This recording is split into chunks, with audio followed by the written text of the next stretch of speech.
बिस्मिल्लाहिर्रहमानिर्रहीम। अस्सलाम वालेकुम फ्रेंड्स, कैसे आप? I hope you very well. सद्दाद जिसने इस दुनिया में बड़ी मेहनत करके अपनी एक जन्नत बनाई, लेकिन वो अपनी ही बनाई हुई जन्नत को एक नज़र भी देख ना सका। और उसी वक्त जब वो अपनी जन्नत को देखने के लिए निकला तो अल्लाह ताला ने मलाकुल मौत को हुक्म दिया कि सद्दाद की रूह को कब्ज़ कर लिया जाए। आप जानते हैं कि ये सद्दाद बादशाह कौन था? सद्दाद की बनाई हुई सदियों पुरानी जन्नत आज वैज्ञानिकों को कैसे और कहाँ मिली? तो करते हैं स्टार्ट इस वीडियो को और जानते हैं कि सद्दाद की बनाई हुई जन्नत का क्या हुआ। दोस्तों, मुसलमानों की मुकद्दस किताब कुरान मजीद में ये बयान किया गया है कि क्या आपने नहीं देखा कि आपके रब ने कौम ए आद के साथ क्या किया? नस्ल ए इरम से सुतूनों वाले थे। कुरान में एक शहर सुतून का जिक्र किया गया है और दूसरी जुबान में इसको 100 पिलर वाले शहर का नाम दिया गया है, जो अपने आप में ही एक बेहतरीन अजूबा हुआ करता था, जिसको आज से हजारों साल पहले एक ऐसी कौम ने तैयार किया था जो टेक्नोलॉजी में बहुत ही ज्यादा एडवांस हुआ करते थे। और वो कौम आज के इंसानों से बहुत ही ज्यादा लंबा और चौड़े हुआ करते थे।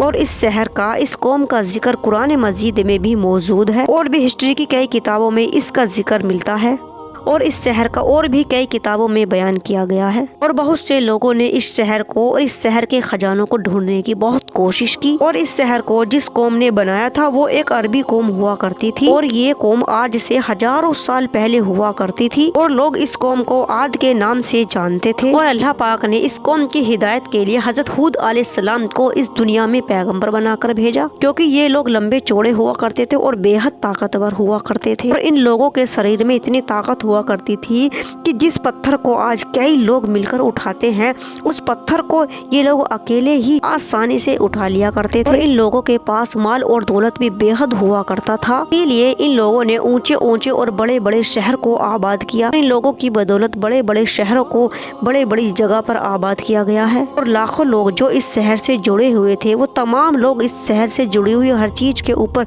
यकीन रखा करते थे। लेकिन फिर भी इस दुनिया में एक बड़ी कम्युनिटी ऐसी थी जो इस शहर के ऊपर बिल्कुल भी यकीन नहीं रखती थी, बेशक इससे जुड़ी हुई थी और इस शहर की चीजों को कुछ भी नहीं समझा करते थे। उसके बाद 1984 में इस शहर के नजरिए को बिल्कुल बदल दिया गया। फिर यूँ हुआ कि सैटेलाइट की मदद से इस शहर की निशानियों को ढूंढने में कामयाब हुए। ये एक अरब का एक चटियल इलाका था जिसका नाम रबीउल खालिक एक चटियल मैदान था। आज की दुनिया का ये वो इलाका है जहाँ पर यमन, ओमान, UAE और अरब के इलाके, कुछ इलाके भी इसमें माने जाते हैं यानी गिने जाते हैं। और हजरत नूह अलैहिस्सलाम की नस्ल में पैदा होने वाले एक इंसान का नाम आद था और फिर आगे चल के इसी की नस्लों को कौम आद के नाम से जाना जाने लगा। और फिर इसी ताकतवर कौम ने अपने बाप दादा में पाई जाने वाली जो हजरत नूह अलैहिस्सलाम के पोते थे, इनका नाम इरम था और इन्हीं के नाम पर इस शहर की बुनियाद रखी गई थी और इस शहर को इरम नाम दे दिया गया था। हालांकि इतिहासकार का एक बहुत बड़ा ग्रुप कि इरम नाम के शहर को आबाद करने वाली इस कौम का रिश्ता एक मशहूर और बदनाम बादशाह जिसका नाम सद्दाद था, उसके साथ इसका नाम जोड़ा जाता है और उसको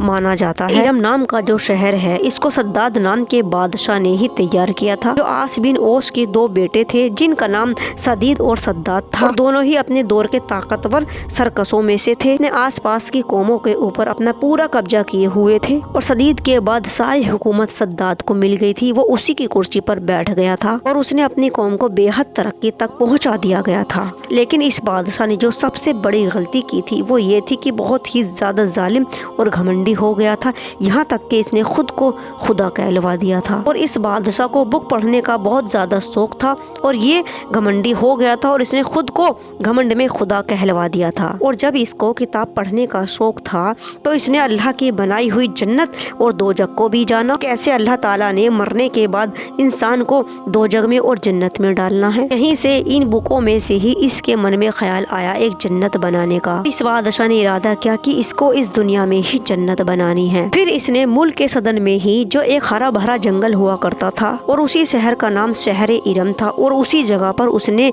अपनी बुनियाद रखी और यहीं से इसने बुनियाद रखी अपनी जन्नत को बनाने के लिए। और इस जन्नत को बनाने में इसने अपनी पूरी ताकत लगा दी थी। हजारों साल तक इस जन्नत में काम चलता रहा और सद्दाद बादशाह ने उस जन्नत के अंदर जो घर बनाए थे वो सोने चांदी के बनाए गए थे और जो उसने जन्नत के अंदर पिलर बनाए थे वो बहुत ही कीमती पत्थर के बनाए थे। दुनिया में से दूर दूर से पत्थरों को मंगाया गया था और उसने अपनी जन्नत में बहुत ही खूबसूरत लड़कियों को भी रखा था, सिर्फ फन के लिए, मस्ती के लिए। और उस शहर के अंदर जो उसने घर बनाए थे, सभी घरों के अंदर से शहर की दूध की और शराब की नदियाँ बहा दी गई थी और उस नदियों के चारों तरफ इर्द गिर्द सोने चांदी के पेड़ लगा दिए गए थे। उसकी खूबसूरती में 4 चांद लगाने का काम करते थे। दाद की जन्नत इतनी हसीन और इतनी अजीब थी कि अंधेरी रात में ही मीलों दूर से चमकती रहती थी और इस जन्नत को बनाने में 300 साल का लंबा समय लगा था, तब जाके ये जन्नत तैयार की गई थी। और सद्दाद बादशाह का इस जन्नत को बनाने का सपना था और जब तक ये जन्नत तैयार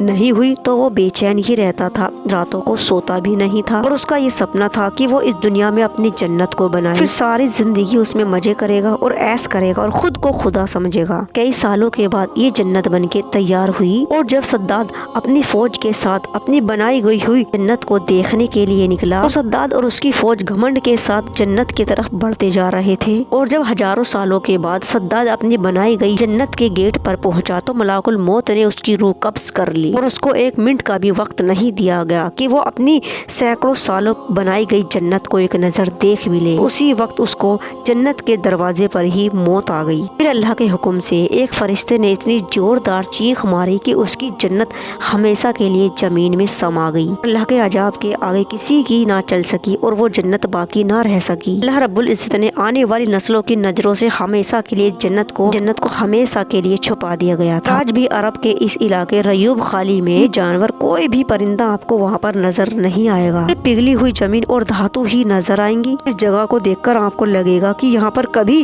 किसी जमाने में कोई बहुत बड़ा हादसा हुआ था। ऐसा लगा था कि किसी बम से यहाँ पर अटैक किया गया हो और उस बम के अटैक ने इस जमीन को जर्रे जर्रे को छिन बिन कर दिया गया हो। बड़ा धमाका था कि आज से पहले इस दुनिया में कभी नहीं हुआ हो। अणु बम से भी ज्यादा ये खतरनाक धमाका था। और आज के दौर में इस शहर को the lost city of the Iram के नाम से जानते हैं और बहुत सारे इतिहासकारों ने भी इस शहर के ऊपर बहुत सारी किताबें लिखी हैं। और इस तरह से सद्दाद की बनाई गई जन्नत को चकनाचूर कर दिया गया था। इसीलिए तो कहते हैं कि अल्लाह के सिवा तो कोई भी खुदा नहीं हो सकता। अपनी औकात अपनी हैसियत को नहीं भूलना चाहिए। इंसान को अल्लाह ताला ने बनाया, इस दुनिया में भेजा अपनी इबादत करने के लिए।